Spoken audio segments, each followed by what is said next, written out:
Primeiro livro dos Reis, capítulo 17, do verso 17 a 24, a Santa Escritura, a palavra do Senhor nosso Deus, diz assim: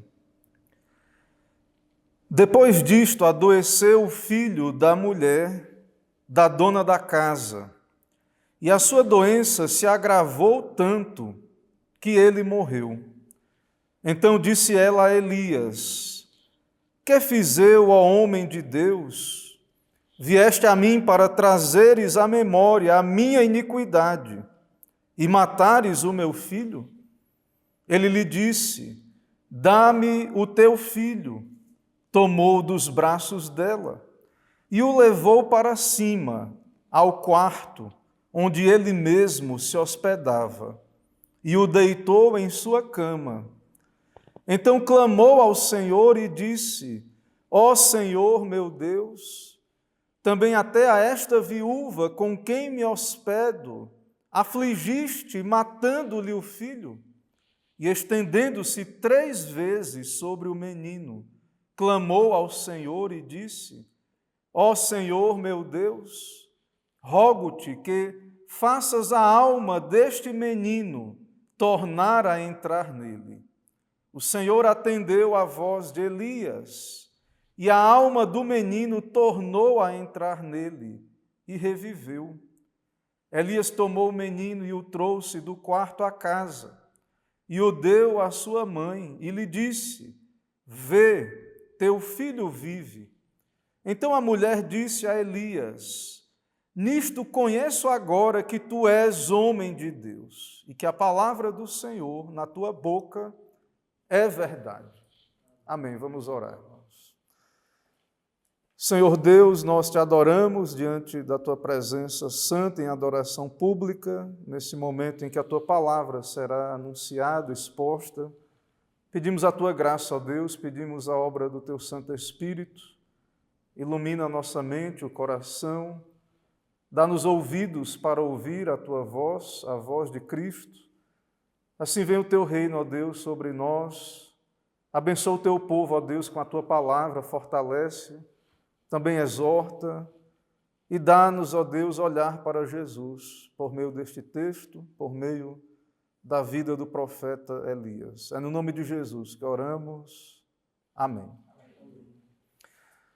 Meus irmãos, os caminhos de Deus são perfeitos e foram determinados na eternidade. Antes de qualquer coisa existir, no decreto de Deus, Deus planejou todas as coisas, cumpre dentro do tempo, mas aos nossos olhos, da perspectiva debaixo do sol, as coisas não parecem assim tão perfeitas, mas podemos dizer, muitas vezes parecem tortuosas. Há um livro de um autor chamado Thomas Boston que fala sobre esta questão das aflições, dos caminhos tortuosos do cristão, e que trata da soberania de Deus demonstrada nas aflições dos homens. E Boston, no seu livro, ele descreve então o que ele chama de caminho tortuoso do cristão. O que seria esse caminho tortuoso? Esse caminho tortuoso são dificuldades, aflições que Deus permite ou envia à vida do crente, adversidades que vão contra os desejos naturais do crente, dificuldades que podem ser passageiras ou contínuas, afeta várias áreas da vida física, emocional, vocacional ou relacional. E ele descreve esses caminhos como tortuosos porque são caminhos que vão contra a nossa vontade natural, ou caminhos que parecem feios ou desagradáveis, coisas que dificultam o avanço espiritual, ou situações que tendem a levar o crente a provações, enredar o crente ou tentar o crente. E muitas vezes essas dificuldades, aflições podem vir em série, somos provados por várias dificuldades. Outra coisa que também Boston descreve no seu livro é que essas dificuldades são enviadas pelo Senhor, são obra do Senhor. E como provar que é Deus quem envia essas aflições? Nós sabemos que pela providência de Deus, Deus governa todas as coisas boas aos nossos olhos, também as coisas más, sem exceção. O Senhor castiga e disciplina os seus filhos, e também há um testemunho na Escritura de que Deus está no controle de todas as adversidades. Deus usa as adversidades para propósitos santos e sábios. Então, nós não cremos que as dificuldades são obra do acaso. São obra de Deus, Deus determina no seu plano, no seu decreto. E então, aos nossos olhos, são coisas desagradáveis, feias, caminhos estranhos. Muitas vezes não compreendemos o porquê e, às vezes, claro, Deus não quer revelar todos os motivos do porquê nos faz passar por essas coisas. Irmãos, o nosso texto, Deus enviou um grande livramento para a viúva de Sarepta, usou o profeta que está hospedado na sua casa, no andar de cima, num quarto do andar superior, e Deus operou um milagre e, claro, a viúva estava numa situação caótica, miserável. Deus operou um milagre, o Senhor enviou o profeta, e o primeiro milagre, então, para a viúva foi a provisão dos alimentos ali, da farinha, do azeite. No caso de Elias, ele havia orado, Deus atendeu, cerrou os céus, o milagre de ser alimentado também pelos corvos, e também experimentou junto com a viúva a provisão de Deus ali naquela casa. Então aquela mulher poderia pensar que agora tudo iria correr bem, o profeta está em sua casa, Deus a abençoou, preservou em meio a grande fome no mundo inteiro. Mas agora, irmãos, o filho daquela mulher adoeceu com doença que lhe levou à morte, algo inesperado, repentino, pela linguagem do texto, algo rápido, aconteceu rapidamente, não dando a entender que não houve tempo do profeta orar para que o menino fosse salvo, recuperado antes de experimentar a morte. E então aquela mulher não poderia imaginar, ou jamais imaginaria ser surpreendida por essa circunstância. Ela foi salva pelo Senhor, ela e seu filho. Ela então era alguém que manifestou hospitalidade para o servo de Deus, servia ao servo de Deus e estava desfrutando das bênçãos do Senhor. Então tudo agora parecia seguro para ela, o seu futuro, mas de repente, na sequência, no nosso texto, nós vemos que Deus então enviou uma doença que matou o rapaz rapidamente, em poucos dias, e Elias mesmo também foi surpreendido por essa situação. Não havia Deus, alguém poderia perguntar, sustentado aquela mulher, e o propósito não era preservar a vida dela, da sua família. No final da última sessão nós vimos, da panela a farinha não se acabou, e da botija o azeite não faltou, conforme a palavra do Senhor. E agora diz que depois destas coisas sucedeu que adoeceu o filho dessa mulher, dona da casa, e a sua doença se agravou muito até que nele nenhum fôlego ficou. Então, mesmo em meio à bênção de Deus, da provisão de Deus, nós observamos que não podemos ignorar que estamos sujeitos às aflições desse mundo. Aflições que Deus envia, são obra de Deus, como argumentamos, nem sempre estão ligadas a pecados particulares, algumas são para a glória de Deus, claro que Deus usa para tratar e disciplinar o seu povo. Então os crentes não estão isentos de sofrer dos males ao redor, e mais ainda, é do propósito de Deus enviar adversidades no caminho dos seus santos, elas são obra de Deus. Nem sempre punição de algum pecado específico. Lembre do caso de Jó. Ele estava debaixo do favor de Deus, mas foi afligido por várias aflições, adversidades na sequência. O autor aos Hebreus diz, porque o Senhor corrige o que ama e açoita o que recebe. E há então uma providência de Deus que aos nossos olhos pode parecer carrancuda.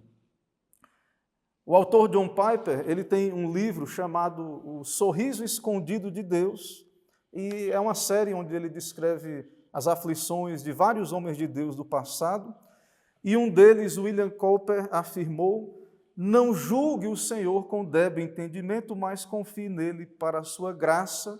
Por trás de uma providência carrancuda, ele oculta uma face sorridente, ou seja, Deus, claro, é nosso Pai, Ele envia adversidades no nosso caminho, mas Deus tem um propósito, ser glorificado.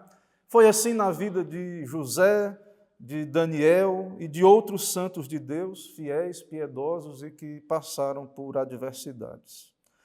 Irmãos, eu irei caminhar por esse texto a partir do tema vitória sobre a morte e a fé fortalecida. Vitória sobre a morte e a fé fortalecida. Em primeiro lugar, nós veremos do verso 17 a 18, a morte é uma prova para a fé.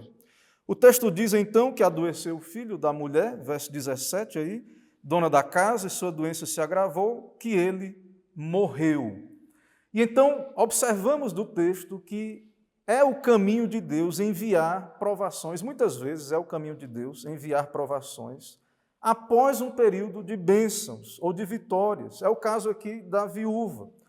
E claro que Deus está exercitando a graça nos seus filhos, essas coisas então também são instrumentos de Deus para que possamos olhar para o futuro e saber que Deus cuidou de nós hoje e continuará a cuidar no futuro mesmo, em meio às aflições. Então, primeiro Deus manifestou para aquela mulher as suas misericórdias, o seu milagre. Nós vimos evidências no texto anterior, na sessão anterior, de que era uma mulher crente. Não sabemos quando ela foi levada à fé, mas que ela tem evidências de fé.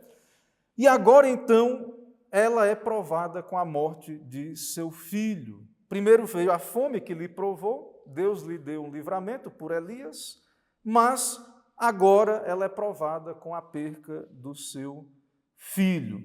Claro que, sendo uma crente, havia experimentado a graça de Deus, mas mesmo assim, irmãos, essa é uma prova muito severa que essa mulher enfrenta nesse momento.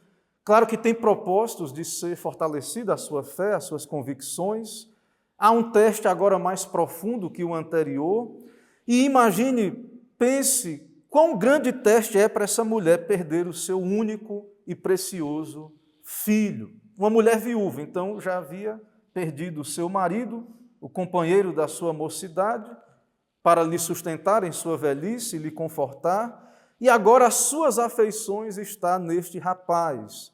Então, seria o seu companheiro, o seu amigo em sua velhice, aquele que levaria o nome da família, e agora esse rapaz morre e toda essa perspectiva se torna sombria para essa viúva. E tudo isso, irmãos, sabemos pelo texto que é para a glória de Deus, para que Deus seja exaltado nesse milagre da ressurreição deste filho.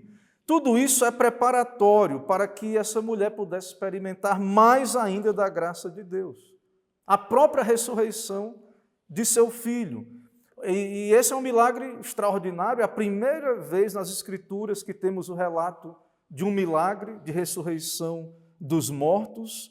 E então o Senhor enviou essa provação, foi uma prova dura para a viúva, ao ponto de fato de vermos a amargura brotar do coração dessa mulher. No verso 18 do texto diz, aí então disse ela a Elias: que fiz eu ao homem de Deus?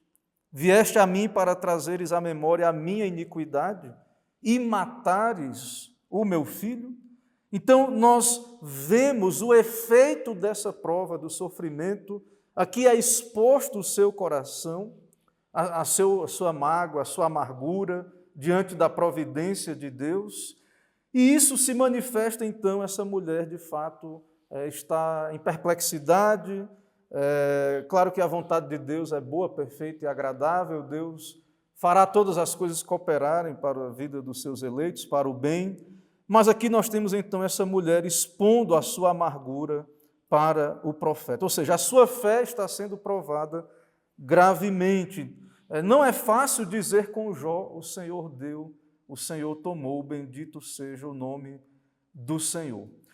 Irmãos, essa atitude pecaminosa, é claro, não é desculpa para que andemos em caminhos de incredulidade, mas vemos aqui a fraqueza dessa mulher, o seu pecado, então, sendo exposto, provas que expõem, que trazem à tona as características do pecado, e ela então joga no rosto do profeta: vieste a mim para trazeres à memória a minha iniquidade e matares o meu filho.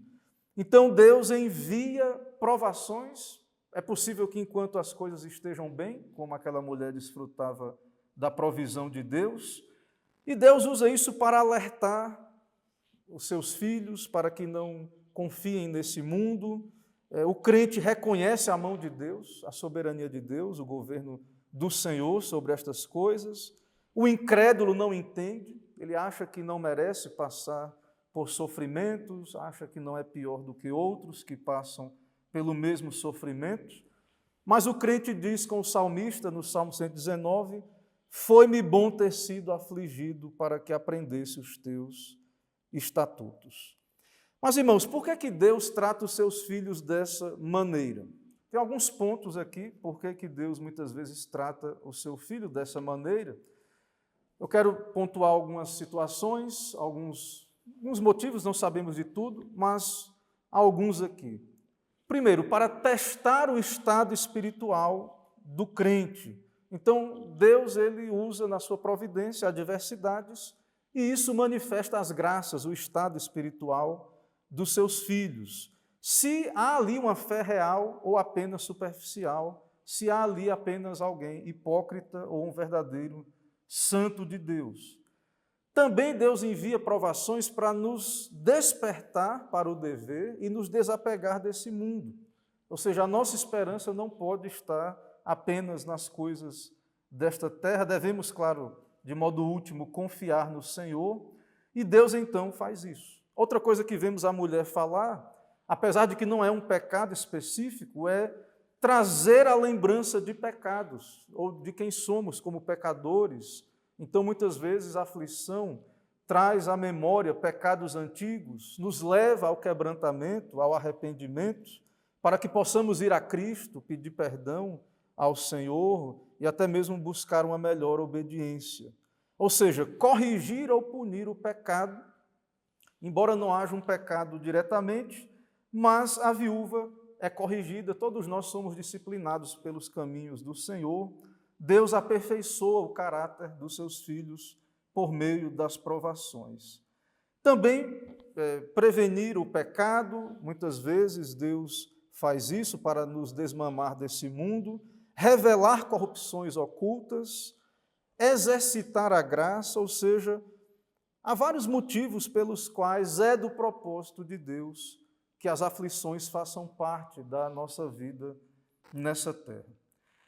Em segundo lugar, irmãos, dos versos 19 a 21, o profeta ora por vida. Então, a mulher, ela se queixa para o profeta, no verso 18.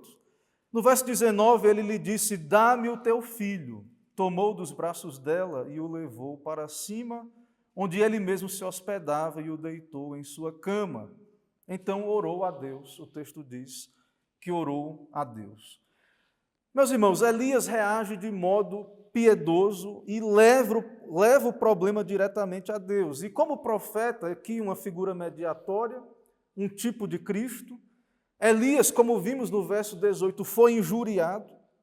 E nós vemos, irmãos, Elias reagindo de modo manso, humilde. Elias, então, como um tipo do nosso Senhor Jesus Cristo, ele atende o clamor daquela mulher. Ele leva aquele filho para o andar superior, ele vai orar pelo rapaz, ele então não responde com amargura, ele diz, dá-me o teu filho. Ele vai então fazer a intercessão, ou seja, Elias não se irritou diante daquele falso testemunho, mas respondeu com brandura, como o Senhor nos ensina também no Novo Testamento, a não retribuir mal com mal, quando somos injuriados. E é o que Cristo fez. Quando injuriavam, não injuriava. Quando padecia, não ameaçava, mas entregava-se àquele que julga justamente. Então, o que temos aqui, e Elias certamente tem consciência dessas coisas, é a corrupção remanescente no coração dessa mulher, mas é uma mulher crente, é uma filha de Sara. Nós sabemos disso, irmãos, com base em evidências do próprio texto que já citamos. Também no Novo Testamento é dito que pela fé mulheres receberam pela ressurreição os seus mortos. Então, no Novo Testamento, há uma referência de que mulheres receberam pela ressurreição os seus mortos. Essa mulher, então, a outra viúva, também que Eliseu operou esse milagre. Então, nós podemos saber pelas Escrituras que, em meio à sua incredulidade, essa mulher creu. Ela creu no Senhor. Claro que Deus não depende disso para operar o milagre, mas essa mulher, então, creu em Deus. Elias pediu, dá-me, então, o filho, ela lhe deu, e ela creu em meio à sua incredulidade que, através da oração de Elias, receberia o seu filho. E nós sabemos também, irmãos, como a mulher crente, ela foi perdoada pelo Senhor, pela obra de Cristo, e nós vemos aqui em Elias essa figura mediadora, tipo de Cristo, injuriado, tratado injustamente. E sabemos, olhando através de Elias, que Jesus é o perfeito mediador e intercessor, e também no ministério de Cristo vemos todos esses milagres que comprovam que Ele é o Redentor, o Messias. Em terceiro lugar, irmãos, nós vemos também neste texto, do verso 22 a 24, oração atendida e a fé fortalecida.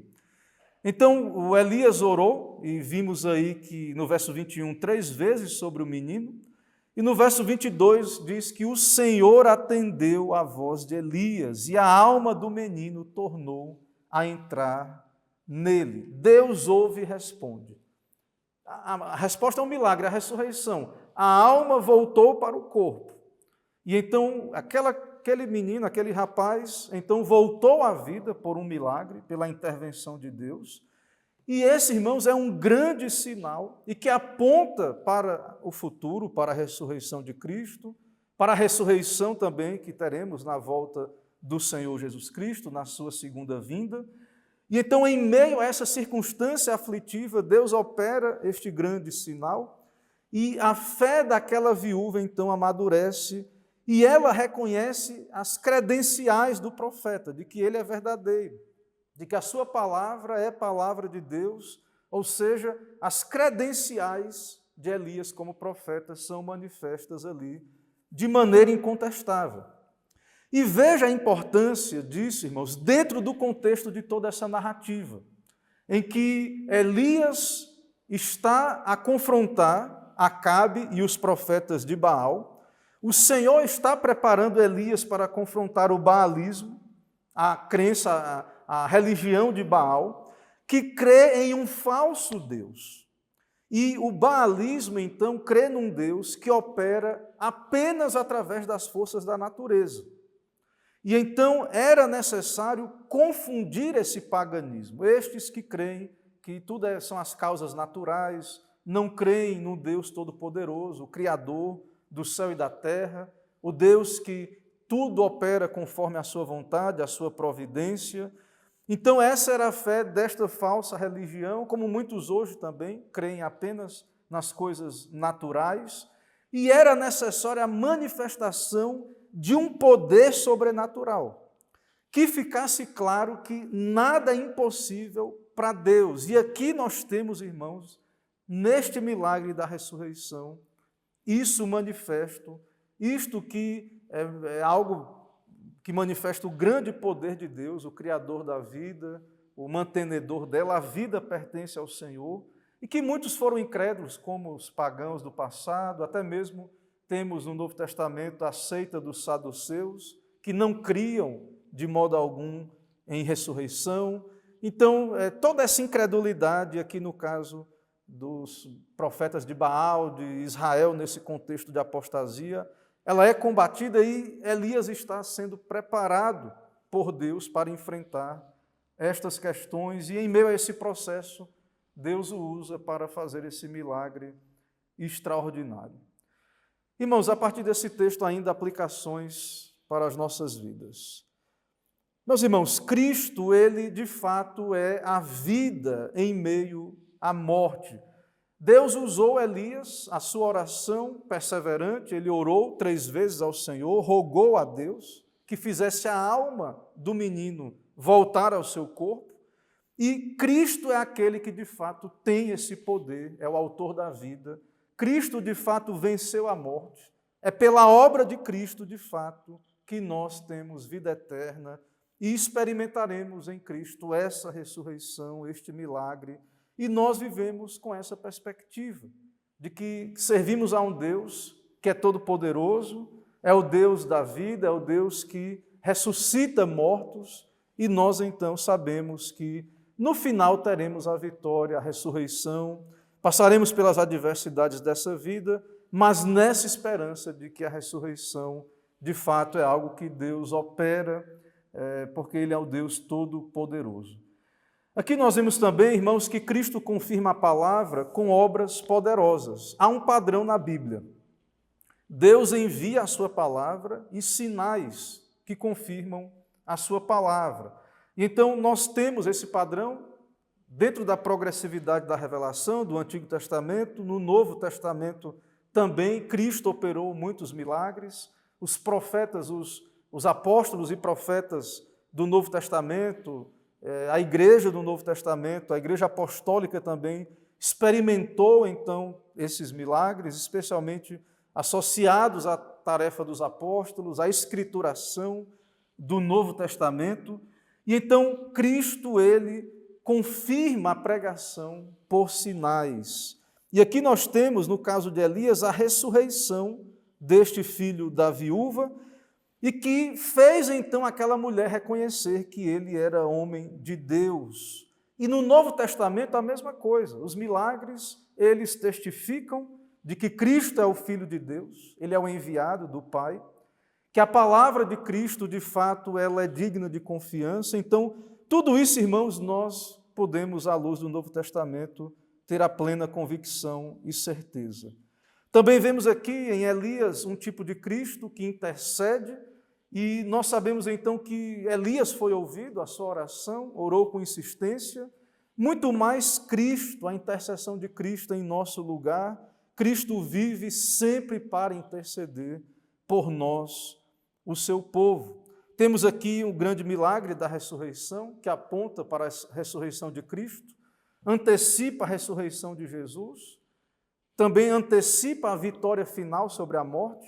Nós sabemos que Cristo ressuscitou, vive, e nós também vivemos e viveremos eternamente com Ele. E tudo isso, irmãos, fortalece a fé em meio às provações, ao olhar para Cristo, para os seus milagres, para a sua palavra. Aquela viúva, então, teve a sua convicção fortalecida, e a nossa fé também é fortalecida quando ouvimos a Escritura e experimentamos a realidade das Escrituras na nossa vida. Então, Deus manifesta os seus sinais, a regeneração, o novo nascimento, nos dá paz, alegria, nos dá amor aos irmãos, que é algo que não é natural para o homem caído, é por graça que temos, então, condições de amar a Deus e amar os nossos irmãos.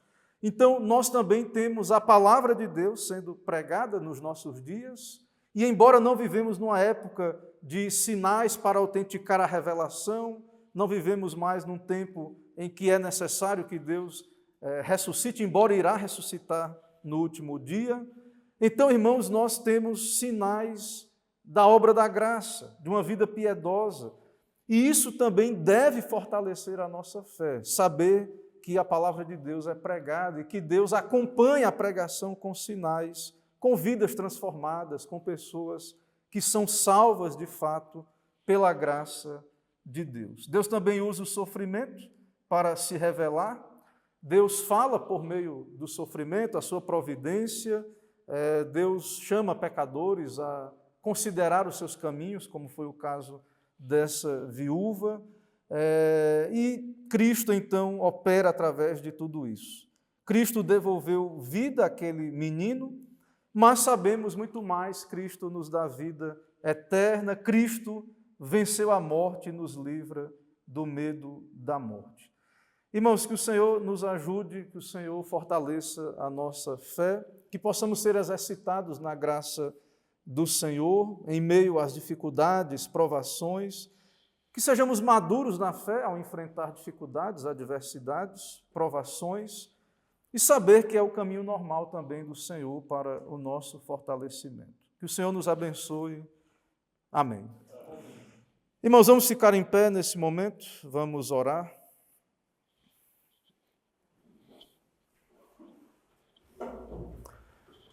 Senhor Deus Todo-Poderoso, nós te adoramos, louvamos teu nome. Ó Deus, pedimos a tua graça, ó Deus, em tempos difíceis de adversidade. Queremos pedir, ó Deus, que o Senhor dê sabedoria ao teu povo. Dá-nos graça em Cristo, dá-nos ter a plena convicção do Senhor, do teu governo, de que o Senhor é quem envia, ó Deus, todas estas coisas também sobre nós. Nos dá corações submissos a Cristo, à tua vontade, e fortalece a nossa fé, ó Deus, em meio a todas essas dificuldades. Abençoa o teu povo, ó Deus. Sabemos que o Senhor trata com cada um de nós, nos dá a aprender, ó Deus, em meio a todas essas situações que o Senhor permite que passemos.